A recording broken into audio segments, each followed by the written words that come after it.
Well, Razorback fans, it was such an easy, never a doubt win over the South Carolina Gamecocks. They just never want to make it easy, and it never will be easy. So let's try to make sense out of it on today's Locked On Razorbacks podcast.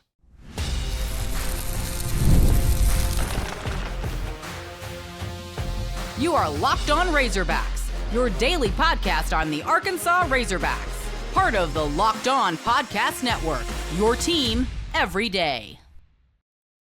And welcome into the Locked On Razorbacks podcast. I am your host, John Nabors. I'm also the host of Inside Arkansas Live, which you can catch every weekday starting at noon on Inside Arkansas and InsideArkansas.com. Today's episode is brought to you by TurboTax. Ready for stress-free taxes and the most money back guaranteed? Well, head over to TurboTax today and get matched with your expert today. Hope everybody's having a wonderful Thursday as the Razorback basketball team, as we know, is playing in the SEC tournament, and they are playing another game because they did beat South Carolina. We'll talk about that, as well as maybe some of the reasons why some of the people out there don't want Arkansas in the NCAA tournament for whatever weird reason. But lo and behold, the Razorbacks got a win. Now, if I would have told you before the game started that Arkansas was going to get a victory in this game over South Carolina 72-68, you had no context, you had no idea of what happened, you have no idea what went on, you'd probably be like, well, hey, they won. You know, you wouldn't say that it was like a great win. You wouldn't be frustrated because it was a close win. It was a win. And you take it. And I think most people are taking it. But for the Razorbacks, they love to make it so interesting. They love to make things a little bit more difficult than maybe what they need to be. And that's exactly what happened in this game against South Carolina. Folks, in the first half, you played one of your best halves of the season. You scored 47 points. 47 points. You had Jonas Aidoo going with 14 points. You had D.J. Wagner with 10. Nelly Davis with 8. Brazil with 8. You shot 55% from the field. 39% from 3. You only had 3 fouls, only 3 turnovers. 8 assists. 18 rebounds. And everything seemed to be going your way. Phenomenal performance. Keeping South Carolina in check. And you had a 17-point lead at halftime. You're up by 17 points. And then to start in the second half, you even get up by 20. You were up by 20 points. But we all know how this goes. I was watching the game. You were watching the game. Even though Arkansas looked good, you felt good, you still knew that there was always going to be that chance, that small fraction of a possibility that Arkansas was going to make it a lot more difficult than what it needed to be. And lo and behold, they did. South Carolina cut the lead to 1. That's as close as they got. They cut it to 1. Arkansas went 10 minutes without a single field goal. I'm going to repeat that. 10 minutes without a single field goal. It felt like you were stuck on 14 points in the second half forever. But you broke it. You got through a little bit. You ended up at least finishing the game a lot stronger than you went through that lull in the second half. You only scored 25 points, granted, in the second half. But those, 11 points that you scored in the final 5 to 6 minutes of the game were the most crucial. You had bad turnovers. You had bad shot selection. You had just unexplainable things going on. This seemed like the layups you were taking, you had good looks at them, but they just rolled out, rimmed out, and didn't look good at all. They didn't go in. It was just frustrating, wanting to pull your hair out. it's so classic. Just a classic Razorback basketball performance. Essentially what it was being chalked up to. But you won. You won the game. It wasn't the most aesthetically pleasing basketball game you'll ever see, especially in the second half. People are freaking out about it, and national media freaking out about it and talking about Cal and about, how terrible it's been and how, man, he's getting out-coached in the second half. And I don't know, folks. I don't know what it is about South Carolina. But they just, I don't know, it's because they're so bad or maybe they're just so boring or what. But it's just like they decide for whatever defense or offense, however you want to put it, whatever they put into place against the Arkansas Razorbacks, they're like, we're going to make sure you go on a 10-minute drought where you don't put the ball in the hole. It's unbelievable. A lot of you were frustrated like I was. A lot of you were just wondering, like, geez, every time we feel good about this team, the past 2 games that they had looked really good and those were good wins. And then they do something like that. It's like, how do you believe in them? How do you trust them? How do you trust what they're doing? How do you trust that come the NCAA tournament that they're going to do the right things? Because it's not only just not making shots, but there were just a lot of crucial mistakes. I mean, at the end of the game, it was so strange. Arkansas had a 3-point lead. Nelly Davis was at the free throw line shooting another free throw. And Arkansas already had a 3-point lead. And he shoots it up and banks it in like he was intentionally missing, which makes 0 sense. You don't do that. Because if you make the free throw, you're up 4, which is 2 possessions. Technically, unless you get fouled and 1. But I like my chances more with that than I do intentionally missing, them grabbing the rebound and then calling a timeout, and then possibly having at least one final desperation heave to possibly tie the game. Cal said after the game that it was intentional and it was all that. Here's the deal. Everyone made a big deal out of it. They freaked out about it. They said how stupid it was, and Cal's stupid. He's a bad coach and all that. Here's what I'm going to do. Maybe I'm looking at the glass half full, but how I look at it is that it felt like Cal was protecting his own player. I think that it may have been something that maybe Nelly thought he should do, or maybe Cal, maybe there's miscommunication, something like that. And when it happened that way, he knew he was going to get asked about it. He's like, oh, well, that's on me. I'm the one that said that. It was me. Way to be unconventional. I could totally see that happening because that's the way Cal does things. It's the way Cal approaches things. It's how he deals with his players and everything. But yeah, just strange things like that happen in this game. But it doesn't matter because you won. And that's the real point of this whole thing. I said in the podcast yesterday, go in, win a game. If you beat Ole Miss, that's fine too today. If you don't, I'm okay with that. Because you got to get people healthy. Big Z did some with his thumb. Had a little brace on it. He played a little bit. But, you don't need any more people banged up. And Cal even talked about Duthero and Boogie Flanagan. They're not playing the SEC tournament. Left it open for the NCAA tournament. But my guess is that at least a Duthero will play for the NCAA tournament. That'd be my guess. And that'll be huge for Arkansas. But, man, I'm jealous of other teams in the SEC for one particular reason. Every one of them have had they've had an easy win. An easy win in the SEC. And when I say an easy win, I'm talking about a 20, 25, 30-point win. No drama. No craziness. No dumb things. Just wins. Big wins. Dominating wins in this conference. They've had at least one. Arkansas has not had one. And this was their last chance to get one. This was their last chance. And it didn't happen, and that's fine. Because they won. But man, it's just never easy.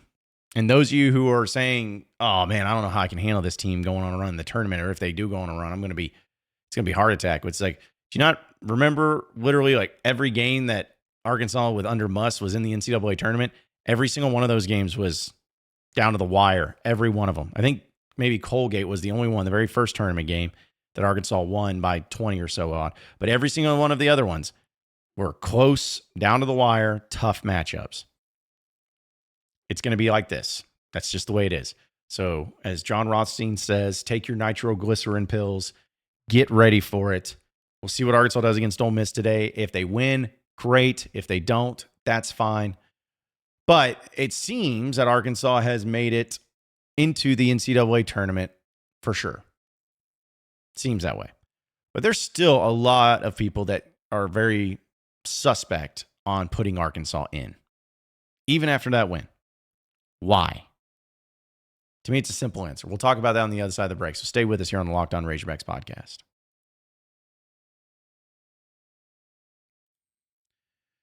All right, Razorback fans, you ever check your bank account and wonder, where did all my money go? Between dining out and online shopping and entertainment, it's easy to lose track. That's where Monarch Money comes in, your personal CFO, giving you full visibility and control of your finances. Monarch Money isn't just a budgeting app. It's a complete financial command center. You can track all your accounts, investments, and spending all in one place. So you can just stop managing your money and start building wealth, which is very important. You know, when I started using Monarch, I realized just how much I was spending on food delivery, but now I budget smarter and saving more. I'm also doing better for myself when it comes to my health too. Best of both worlds in that. Managing money with somebody like your partner, who you're married to, is smoother than ever. And you can track shared and personal accounts, set goals, and stay on the same page without the stress. Take control of your finances with Monarch Money. Use code LOCKEDONCollege at monarchmoney.com for 50% off your first year. That's monarchmoney.com, code LOCKEDONCollege for half off your first year. We're also brought to you by our friends over at FanDuel, because listen, we all know with FanDuel, there's a lot going on with all the betting and everything too. So you got to check it out and get the betting in the NCAA tournament. It's the number one place to do it, and you will not be disappointed whatsoever when it comes to all the money that you're going to be making. Right now, new customers can get $200 in bonus bets when your first $5 bet wins. That's $200 extra to use on anything and everything from buzzer beaters to Cinderella stories, even who's cutting down the nets. So check it out today. Download it today. Look at the app. Look at the website. Visit FanDuel.com and get in on the college hoops action all college tournament long.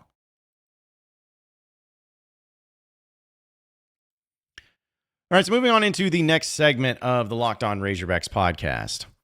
So as you can see, I'm wearing Razorback jersey and headband and stuff. I feel like I'm in the student section again. It's just because I was too lazy to change.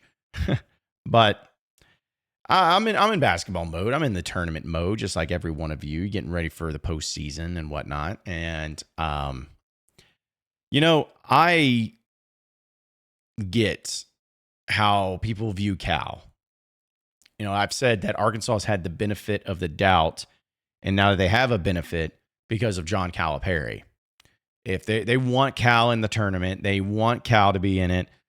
They want, the entertainment that he brings, the clicks that he brings, the everything. Like, they want Arkansas and they want Cal in the NCAA tournament. But man, they do a good job of not really showing it, don't they? And what I mean by that, for those of you who haven't been following, there's been a lot of bracketologists, even some people that I respect, people that I trust, people that I feel like are going into it the right mindset, that no matter what happens and what games Arkansas wins, they're never going to come out and be confident about them being an NCAA tournament team. If you look at the analytics, the metrics, everything, Arkansas is 100% without question an NCAA tournament team. If you look at their net rankings, if you look at the quad one wins, if you look at all of this, they're in the NCAA tournament. But there's some people, and I don't know if it's because they fell victim to what was going on outside of it, if they fell victim to the games and how they didn't look too great, so therefore Arkansas must suck. Maybe that was the case. But for whatever reason, they are continuing to hesitate. Every time Arkansas wins, they say, I don't know. They got to win at least 2 more. I don't know. They got to win at least 1 more. I mean, there's some people that I've said this. There's some people that would still say Arkansas needs to win 1 or 2 more if Arkansas won the SEC tournament. It's just strange. It's strange. It's like they want Cal in, but they don't.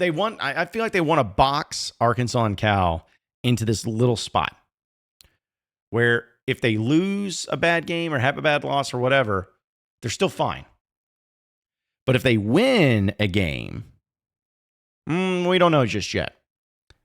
They like to have them in this bubble to put them in, and nothing they can do to get out of it.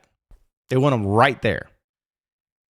And the only reason that I can feel like they want this and they're approaching it this way is because that's what they viewpoint as, hey, this is entertaining. This is interesting. This is fascinating. Let's make this into a thing to where we can constantly talk about them and say one way or the other and, make people think about it, make people second guess themselves. Like, it just seems to be about the dramatics of having Cal and wanting him to not be in or out one way or the other, because if he's just all the way in, it's not as interesting. Or if he's all the way out, it's definitely not interesting. We don't want to do that just yet. Let's not get crazy. But let's keep him into this one little spot. And you got to stay there. And you cannot change it. I'm just not a fan of that. I'm not a fan of the approach. And it's frustrating. But as I've said many times before, we talk about the Cal effect and the Cal impact. This is just another great example, and maybe it's not so great depending on how you look at it, but it's just another example of how people are always going to view the lens of a John Calipari team. You're going to get scrutinized more.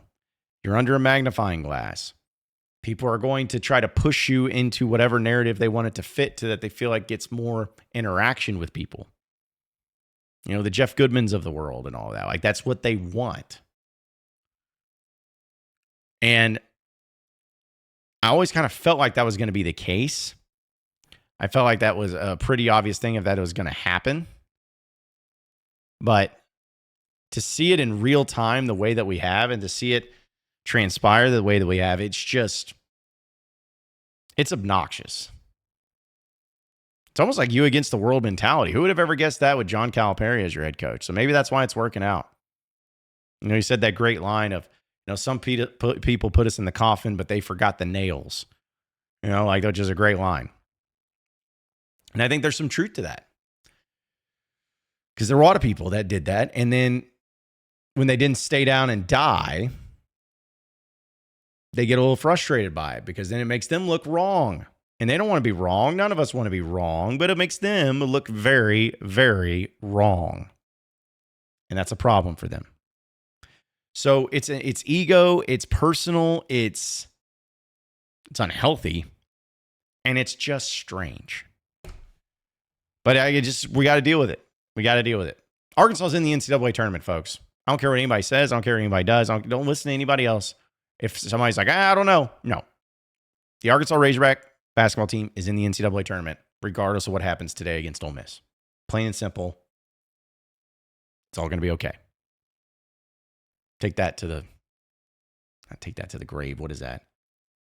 Take that to the bank. There you go. Take it to the bank. Yeah, I'm good at this stuff.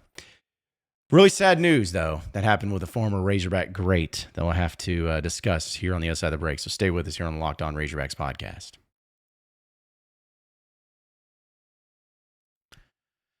All right, Razorback fans, this is a message from sponsor Intuit TurboTax. Taxes was waiting and wondering and worrying if you're ever going to get any of your money back. Well, then the waiting and wondering and worrying some more came along too.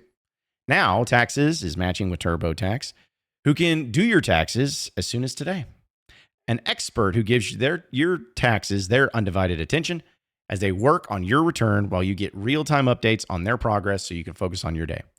An expert who will find every deduction possible, file every form, every investment, everything you need with 100% accuracy. Also, you can get the most of your money back guaranteed. No waiting, no wondering, no worries. Now, this is taxes. Get an expert on TurboTax.com. Only available with TurboTax Live full service. Real-time updates only in iOS mobile app. See guarantee details at TurboTax.com/guarantees.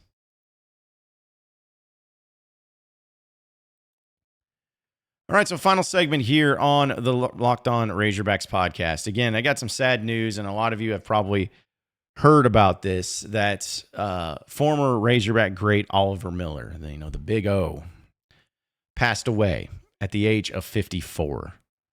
This was announced yesterday, and the cause of the death has not been disclosed, at least not at this point in time. I know he's been battling with some serious health issues, but he lost his battle with that, and they announced even when they were honoring the Final Four team that he was dealing with cancer.